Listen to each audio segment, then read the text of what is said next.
Hello everyone, welcome to my channel. সবাই কেমন আছো? আশা করি সবাই ভালো আছো। সকালে উঠি কুলেখাড়া পাতা সেদ্ধ করতে দিয়ে দিয়েছি। খেতে খুব একটা ভালো লাগে না, তাও খেয়ে নিই। তোমরা কে কে খেতে ভালোবাসো? পড়তে চলে এসেছে, ওকে একটু পড়িয়ে নিই। তোমরা ভিডিওটা কন্টিনিউ দেখতে থাকো। মিথ্যা কথা কইও না, কারো সঙ্গে ঝগড়া করিও না, কাউকে গালি দাও না, ঘরে গিয়ে উৎপাত করিও না। রোদের সময় দৌড়াদৌড়িও করিও না, রোদের সময় দৌড়াদৌড়িও করিও না, পরিবার সময় গোল করিও না। পড়ানো হয়ে গেছে, মা চাউমিন করে দিয়েছিল, খেয়ে নিই, তারপর দেখা হচ্ছে। এটা কি ফুল বলো তো? কুমড়ো ফুল। আজ হবে কুমড়ো ফুলের বেগুনি। আর এটা কিন্তু বেসন নয়, চাল গুঁড়ি।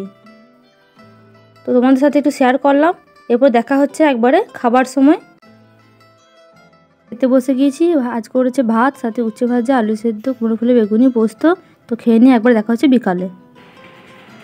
মা সকালে চাল ভিজিয়ে রেখেছিল, আজ হবে গুড় পিঠে। তো মা এদিকে চালগুলো বেটে নিচ্ছে। দেখো চাল বাটা হয়ে গেছে। এখানে পরিমাণ মতো ময়দা, গুড়, কালো জিরে, জল দিয়ে ভালো করে সব কিছু মিশিয়ে নিল। এরপর কড়াইয়ে তেল দিয়ে গুড় পিঠেগুলো করে নিচ্ছে। তোমরা কে কে গুড় পিঠে খেতে ভালোবাসো অবশ্যই জানিও। আমি কিন্তু গুড় পিঠে খেতে খুব ভালোবাসি। এটার কিন্তু আরও একটা নাম আছে, তোমরা কে কী নামে চেনো অবশ্যই জানিও। আমার আর ধৈর্য হচ্ছে না, আমি গুড় পিঠেটা খেয়ে নিই। আর তোমাদের কেমন লাগলো অবশ্যই জানিও। আজকের মতো ভিডিওটা এই পর্যন্তই। সবাই ভালো থেকো, সুস্থ থেকো।